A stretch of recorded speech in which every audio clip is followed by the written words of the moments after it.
Oi, turma, do livro Dois Mundos Tão Meus, do Luiz Sérgio e Irene Pacheco Machado, no capítulo 24, A Fonte da Vida Eterna. Outros trabalhos de aprendizado realizamos. Ficaremos mais tempo aqui? Perguntei a Hilário. Não, logo iremos para casa. Senti que a vibração da crosta se encontrava pesada. Nada perguntei, porém Sara indagou ao Olegário. O que vai acontecer? Sinto algo diferente no ar. Precisamos orar muito. A irresponsabilidade do homem leva-o a plantar desespero em seu caminho, e este país vai sofrer as consequências do abuso do livre-arbítrio. Tentei iniciar um diálogo, mas Olegário apenas citou esse trecho de Jeremias, capítulo 4, versículo 7. Saiu o leão do seu covil, levantou-se o destruidor das gentes. Saiu do seu país para reduzir a terra a um deserto. As tuas cidades serão destruídas sem que nelas fique habitante algum. Estávamos em uma casa espírita onde se realizava uma vigília pela paz, tendo à frente o nosso querido Jacó. Que grande alma, um apóstolo de Jesus. Fui notado por ele e recebi seu olhar de amor, dando um sorriso de esperança. Muitas horas ali ficamos a meditar, até que nos convidaram a voltar para as colônias de socorro. Não vi a hora de ajudar Márcio, um menino suicida. Assim, quando chegamos à universidade, perguntei a Hilário se eu poderia ir até o hospital onde Márcio fora levado. Ele perguntou ao Olegário e este me deu permissão, com a condição de esperar mais um dia, pois teria de ir com Sara e Hilário. Agradeci ao amigo e confesso que não vi a hora de reencontrar aquele garoto, que por falta de conhecimento havia contraído uma dívida terrível. Aproveitei a folga e fui até a sala de aula. Parecia que minha poltrona já me esperava, tal o conforto que senti ao sentar-me. Iniciou-se a explicação da passagem da festa dos tabernáculos, ou das cabanas, assim chamada porque durante os dias de sua celebração os judeus habitavam tendas feitas de folhagem verde para comemorar a longa estada no deserto. A finalidade da festa era agradecer a Deus os bens recebidos. Encontramos essa passagem em João, capítulo 7, versículos 15 e 37 e 39.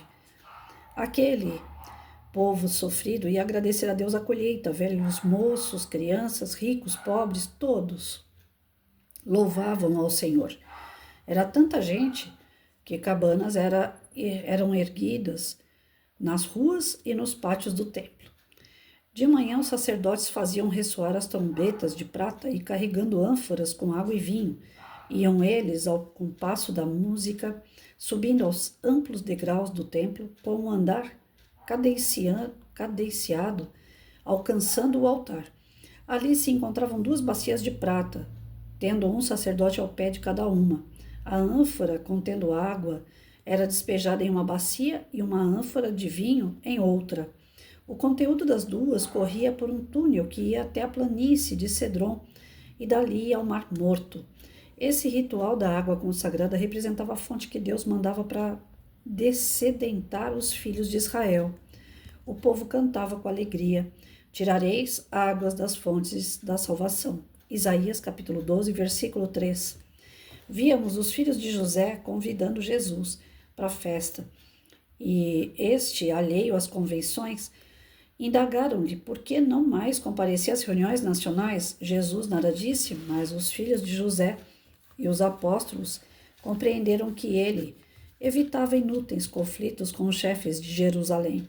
Só labutava na Galileia, o que levava os seus discípulos e seus irmãos à preocupação, porque ele, que tanto pregava o amor, não respeitava as exigências tradicionais como guardar o sábado e lavar as mãos antes das refeições. O Cristo não assentiu aos pedidos dos filhos de José e dos discípulos que insistiam para que fosse a festa, mas ele apenas respondeu: o mundo não vos aborrece, mas ele me aborrece a mim, querendo dizer que o mundo não aborrece aos que se lhe assemelham. Assim os irmãos abandonaram Jesus buscando o mundo. Ele ali ficou pensativo até que resolveu caminhar por uma estrada pouco transitada que queria evitar os viajantes. Chegou a Jerusalém, indo até o templo. Quando o adentrou, o silêncio se fez, sua figura divina levava o povo ao êxtase e ele, majestoso e belo, iniciou a preleção. Suas palavras eram claríssimas e o povo ficou deslumbrado com sua doutrina porque a sua palavra era dita com autoridade. Lucas capítulo 4, versículo 32. Cristo disse àquele povo que não gostaria que se cumprissem as profecias. Ele orava para não ser rejeitado por sua própria nação. Ele queria salvar Israel da culpa de tal ato. O povo maravilhado indagava entre si: como pode possuir tal conhecimento se não estudou nas escolas dos rabinos?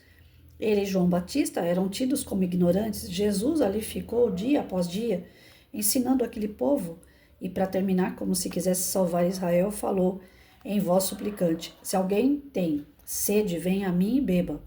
Quem tem sede, venha, e quem quiser, tome de graça da água da vida. João capítulo 7, versículo 37 e 38. Aquele que beber da água que eu lhe der, nunca terá sede, porque a água que eu lhe der se fará nele numa fonte d'água que salte para a vida eterna. Apocalipse capítulo 22, versículo 17. Terminada a festa, Jesus foi seguido e vigiado por espias. Os sacerdotes estavam esperando a hora de prendê-lo. Desde a cura de Betsaida, vinham eles tramando sua morte. Diziam que as maravilhosas obras de Jesus eram incitadas por um mau espírito. Cristo não lhes dava ouvidos, continuava a curar os doentes, devolveu a visão a um cego, o que irritou os príncipes dos sacerdotes e os fariseus, até que mandaram soldados para prendê-lo. Mas estes, ao escutarem as palavras de Jesus, voltaram sem ele e indagaram. João capítulo 7, versículo 47 e 49. Por que não o trouxeste preso? Responderam os agentes: nunca homem algum falou como este homem. Replicaram-lhes então os fariseus: porventura também vós fostes seduzidos? Houve porventura alguém dentre os chefes do povo ou um dos fariseus que cresce nele? Mas esta plebe, que não conhece a lei, é maldita. Queria dizer que só o povo humilde e inebriado ficava com sua palavra. Versículos 50 e 51. Disse-lhe Nicodemos, que era um deles, a que tinha ido de noite ter com Jesus. Ainda indagou: a nossa lei condena porventura algum homem antes de ouvir e antes de se informar sobre o que ele fez? Nesse trecho quase pulei da cadeira, emocionado ao ver Nicodemos defender Jesus, dizendo àqueles orgulhosos que não eram só os humildes que se curvavam deslumbrados com as palavras do mestre. Ele, Nicodemos, era um dos que tinham ido ter com Jesus. Jesus foi para o Monte das Oliveiras pela manhã, seguiu para o templo e o povo foi ter com ele. Os fariseus vieram apresentar-lhe uma mulher adúltera para incriminá-lo. Jesus condenou a culpa e não a pessoa, demonstrando que nós, pelos pecadores que somos, devemos usar mais indulgência para com o próximo. Olhou aquela mulher trêmula e desesperada e fitou os guardas com seu olhar divino. Disse então: aquele que dentre vós estiver sem pecado, que atire a primeira pedra. João capítulo 8, versículo 7. Esses envergonhados deixaram a mulher sozinha diante de Jesus, que lhe falou: vai-te e não peques mais. Muitos julgam que essa mulher seja Madalena, mas não é. Aqueles pretensos guardas da justiça é que haviam induzido a vítima ao pecado, a fim de pegar Jesus numa armadilha. E assim o mestre ia cumprindo sua missão. Ainda o víamos transitando no templo, no pórtico de Salomão. Era a festa da dedicação celebrada no início do inverno. João capítulo 10, versículo 22. Ali Jesus pregou para um povo endurecido e incrédulo que tentou prendê-lo, mas ele mais uma vez viu-se livre, indo para além Jordão, onde ficou algum tempo para depois voltar a Jerusalém. Aqui terminou minha aula. Ainda fiquei recordando tudo o que vira e amei Jesus muito mais. Ao passo que a gente estuda Jesus, quanto mais a gente lê as Escrituras, seus ensinamentos, todas as falas de discípulos e pessoas que seguiram após isso tudo, né, esse contexto todo, toda vez que a gente retoma a história sobre Cristo, é como se a gente estivesse revivendo aquele momento. E aí cai a ficha, né, de quando alguns oradores espíritas, alguns vídeos que eu assisto falam assim: gente, nós já viemos lá de trás cheio de pecado, cheio de problema, mal resolvido. situações em que nós nos envolvemos, inclusive na era de Cristo, que nós estávamos lá julgando Cristo, querendo a sua prisão, querendo ele crucificado. E quando eu leio, toda vez que eu leio alguma coisa referente a esse contexto, eu falo, eu dava lá, né? Com certeza, porque tem muita coisa que hoje nós passamos. Quando a gente sente ingratidão, por exemplo, quando a gente sente uma traição, por exemplo, por que será que a gente tem essas coisas no nosso dia a dia? Quando a gente tem uma conduta um pouco mais reta.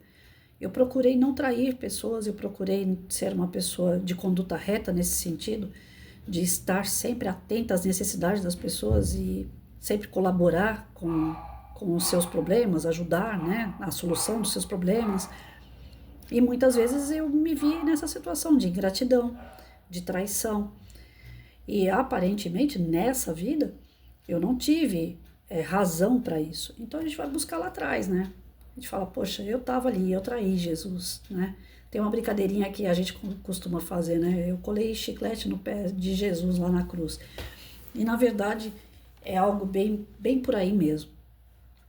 Toda vez que a gente vê essa história sórdida, né? De pessoas em volta dele, tentando fazer armadilhas para pegar ele, para que ele fosse preso e crucificado, é uma situação que mexe lá no fundo. Não sei quanto a vocês, mas para mim mexe. Como se eu fizesse parte realmente desse contexto e eu tivesse feito algo de tão terrível que ainda não consegui limpar diante de todas as encarnações que possivelmente eu tenha tido. Então é uma reflexão muito forte, a gente se emociona, a gente mexe com o nosso íntimo. Porque muitas das situações que nós passamos não é o acaso, de fato não é, a doutrina fala isso o tempo todo, não existe acaso, cada um está exatamente onde precisa estar, vivendo o contexto de vida que precisa, com os seus cenários, com os seus personagens em volta, pessoas que fazem parte desse resgate ou dessas missões que você tem. Então, é somente mesmo através dessa história de Jesus, que era inesgotável o seu amor, é que nós podemos recuperar, trazer para nós esse sentimento maravilhoso, trazer ele à tona, né? Tantas que ele passou e ele foi perdoando, ele foi deixando para trás. Me traiu, problema de quem traiu, não é meu, não fui eu que traí. Mentiu para mim, problema é daquele que mentiu para mim, não fui eu que menti, né? E o Divaldo, ele tinha uma frase que ele falava assim: antes o outro, né? Enquanto o outro tiver um problema comigo, é melhor ele ter um problema comigo. Dura se eu tiver um problema com ele, né? E nós temos isso. Nós temos muito disso, né? De achar que tudo que acontece em nossa volta nós somos vítimas e que o outro é o algoz, né? Que o outro é o inimigo, que ele... E não, e na verdade o outro, ele tá sempre... Se ele te ofendeu, se ele te traiu, se ele te magoou, se ele te trouxe algum tipo de prejuízo, o problema está nele. A gente não pode se ligar a esse problema, senão o problema passa a ser nosso. Tem muitas pessoas que guardam aquela mágoa, aquele ressentimento de acordo com uma situação que viveu com alguém, e essa pessoa às vezes nem lembra mais de você. Para ela tanto faz, para ela estava certa e ponto. E esse patamar do que é certo e que é errado, eu tenho descoberto assim ao longo dos estudos, desses 3 anos que eu tenho feito estudo, que realmente eu tive um ponto de vista muito errado sobre a vida. Porque tudo aquilo que eu agreguei que fosse correto ser, eu queria que as pessoas que estivessem ao meu lado também tivessem a mesma visão. Eu impunha isso, eu colocava isso para as pessoas. Olha, você não está vendo o que você está fazendo? O que você está fazendo está errado, você está se prejudicando, você está prejudicando alguém, você está me prejudicando. Então, eu sempre tentei impor às pessoas o meu ponto de vista que eu tinha como correto. Mas o meu ponto, eu só vou achar alguém que encontre esse mesmo ponto como correto se ela estiver no mesmo nível que eu. E às vezes o que é certo para mim, que eu tenho convicção de que é certo, na verdade ainda não é. Eu só estou me iludindo diante de valores e princípios que eu agreguei e que nem sempre ainda podem ser de fato valores bem desenvolvidos. São valores que eu fui conhecendo e construindo dentro de mim. Quem garante que está certo? Os filósofos antigos, eles sempre falavam isso, né? O que é o belo? Então, por aí a gente já tira o quanto a gente erra. Belo, na idade moderna, eram mulheres gordas. Hoje, vai uma mulher ser gorda, vai uma mulher não ter a cintura fina, não ter uma bunda grande, um peito grande, ela está fora do contexto do que é beleza. Então, a beleza, ela é muito de acordo também com o padrão de conhecimento, de valores que a sociedade ou o ser em si tem. Para algumas pessoas, eu tenho um corpo bonito, eu peso 80 quilos, eu convivo com o meu corpo, eu sei que eu estou fora do peso. Não é que eu ache ruim, eu gosto de ser gordinha, mas eu sei que eu não estou no padrão certo. Eu tenho 1,73 de altura, então eu deveria ter pelo menos uns 75 quilos aí. Eu passei, né? E algumas pessoas olham e falam, ah, mas você é bonita de corpo. E outros olham para mim e falam, você tá gordinha. Então, essa medição, será que é essa a palavra? Eu não sei se é essa bem, né, essa palavra. Essa avaliação que as pessoas fazem diante de um corpo é muito de acordo com cada um. É muito de acordo com o seu valor, com o seu princípio, com o seu conhecimento, com o seu grau de evolução espiritual. E Jesus não se abalava diante disso. Quem falava que ele estava certo, quem falava que ele estava errado, ele estava sendo julgado o tempo todo. Não foi só no momento que ele foi julgado, condenado e foi crucificado. Ele era o tempo todo perseguido por julgamentos, por pessoas que aceitavam e não aceitavam o seu jeito de ser. As suas palavras, a sua conduta, as suas ações eram julgadas o tempo todo. E ele estava aí para alguém? Não. Ele simplesmente seguiu a missão dele. Eu tenho que fazer isso e pronto. Quem quer, vem comigo. Quem não quer, tudo bem. Não chegou a hora ainda, então fica aí. Por este ensinamento, já era para a gente ter tomado um pouquinho de vergonha na cara e parar de exigir dos outros aquilo que eles não têm. E volto a repetir, não significa que os outros não têm, que eles são piores do que nós. Às vezes eles não têm porque o que nós temos é ruim e eles não estão escolhendo o que é ruim. Não é mais um julgamento do tipo assim, nós estamos caminhando e o outro não quer caminhar com a gente. Ele não quer caminhar porque talvez o nosso caminho esteja errado. Então nós não temos direito realmente nenhum de julgar, de condenar as pessoas diante das suas ações, das suas falas, das suas escolhas, porque nem Jesus, que é um ser totalmente perfeito, que é o governador do nosso planeta, fez isso. Não foi isso que ele ensinou. Hoje eu fiz a leitura de áudio, né, no WhatsApp para os meus amigos e caiu sobre a vaidade. Quando a gente se envaidece demais, achando que a gente é o dono da razão, a gente começa a argumentar demais com as pessoas, querendo convencer de que a nossa fala, o nosso conhecimento é o certo. E muitas vezes esses debates você perde a amizade, você perde sua razão, né? Hoje eu tive uma experiência, né? Esses telemarketing aí, eu acho que é isso que fala. Eu fui ligar para a Vivo, a operadora, né, do meu celular. Desde ontem que eu tô sem internet. O modem da minha casa, ele não fica na parte de baixo da casa. Eu tenho dificuldade para subir, então ele fica lá em cima, porque a fiação, tudo corre em cima da minha casa. E aí a moça falou assim, vai até o modem e tenta ver se tem uma luz vermelha. Eu falei, eu não tenho como subir lá, agora não, minha perna tá fraquinha e eu não consigo subir a escada.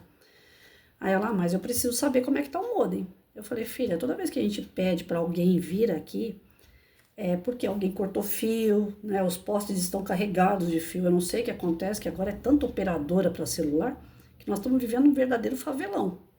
Então tem muito fio para tudo que é tipo de coisa. E vira e mexe, os noia, né? Passam cortando fio, aí fica aquele monte de fio jogado no chão. Eu falei, se eu tô chamando é porque eu tô vendo fio jogado no chão. Certamente aconteceu alguma coisa no poste. Não, mas a senhora tem que ir lá no modem. Eu falei, eu não tenho como. Dá para você pedir uma pessoa? Então eu vou pedir um assistente para ir aí na sua casa para ver o modem. Eu falei, meu Deus, mas quanto rolo, não é assim. Geralmente os meninos estão por aqui, da Vivo, eles estão sempre andando aqui na rua. Custa bater um telefoninho, né, e falar, fulano, lá na rua tal, tá precisando dar uma olhadinha no poste. Eles já estão na rua. Aí a menina ficou debatendo comigo. Chegou um dado momento, eu falei assim, quer saber? Não dá. Ela tá argumentando de um jeito, eu tô argumentando de outro, a gente não tá se entendendo. Aí, por fim, eu falei para ela assim, tá bom, você tá certa, você precisa que uma pessoa venha na minha casa, entrar, subir escada na minha casa, porque é fora de acesso, e tudo bem, só que eu vou te falar o seguinte, tem muitos funcionários da Vivo, inclusive que eu conheço, que eles utilizam esse meio de trabalho para entrar na casa das pessoas e depois dar dica do que tem dentro da casa da pessoa. Na minha casa não tem grande coisa, é televisão, é um rádio, é um celular, um computador, como qualquer outra casa de classe média, média baixa, né? Então, se sumir alguma coisa na minha casa, aí a gente vai conversar de novo. Eu quero o seu nome inteiro, eu estou pegando o horário desse protocolo e eu vou ligar na Vivo e falar, ó, a funcionária fez isso, né? Eu estou pedindo um tipo de serviço, ela está me indicando um outro que eu sei que não é assim. E aí nós entramos naquele, né? Ela falou, não, mas eu não preciso dar meu nome inteiro, não sei o quê, a senhora já tem o protocolo? Eu falei, não, eu quero o teu nome inteiro, porque eu vou deixar um funcionário entrar na minha casa sem necessidade. Eu tenho quase certeza que o modem não aconteceu nada com ele. O modem está exatamente no mesmo lugar, não mexo nele, ninguém passa perto dele, não tem ninguém aqui dentro de casa a não ser eu e o meu cachorro. Aí ela pegou e mudou a conversa. Não, então a gente vai ver de um outro jeito. Eu falei, tá vendo? Precisava chegar até aí. Às vezes as pessoas testam a gente do modo que elas agem com a gente. Aí é lógico que não dá para ignorar tudo. Isso Jesus não disse, né? Que nós temos que ignorar tudo. Quando nós temos uma razão, a gente vai lutar pela nossa razão. Mas tem coisas que não. Por exemplo, política. Eu gosto de amarelo, o outro gosta de azul. Então, eu não tenho como cortar o gosto, a tendência, a ideologia, a lógica que passa na cabeça de um amigo meu que pensa o oposto na política em relação àquilo que eu penso. Ele vai me prejudicar se não andar de acordo com aquilo que eu acredito, mas é de uma forma indireta. Porque para mim seria o A melhor, mas para ele é melhor o B. Então é por isso que existem eleições, para a gente poder decidir ali. A maioria é que manda, pelo menos deveria, né? Quando é que a gente tem que entrar no embate, então? Quando é que a gente tem que entrar até o final de um debate? Né? Sem ser vaidade. Quando a gente está exigindo um direito nosso. Quando a gente está evitando um mal, um prejuízo para nós. Mas quando dá para a gente dar a volta e evitar esse embate, ignorar, como que eu posso dizer? Não é bem a palavra ignorar, mas você relevar melhor para a sua convivência. Jesus procurava viver de uma forma pacífica. As pessoas procuravam encrenca com ele, mas ele procurava viver de forma pacífica. E todas as armadilhas que vinham para ele se enfurecer, ele revidar, ele querer ficar se debatendo, defendendo, ele utilizava do bom senso. Né? O que vai acontecer se eu falar tal coisa? Hoje eu estava conversando sobre isso com uma amiga. Ela falou, eu estou aprendendo a ver as consequências primeiro. Antes de eu falar qualquer coisa, o que pode acontecer diante de uma ação, uma fala minha? Então eu prefiro, quando eu vejo que vai ficar pior, eu prefiro ficar quieto.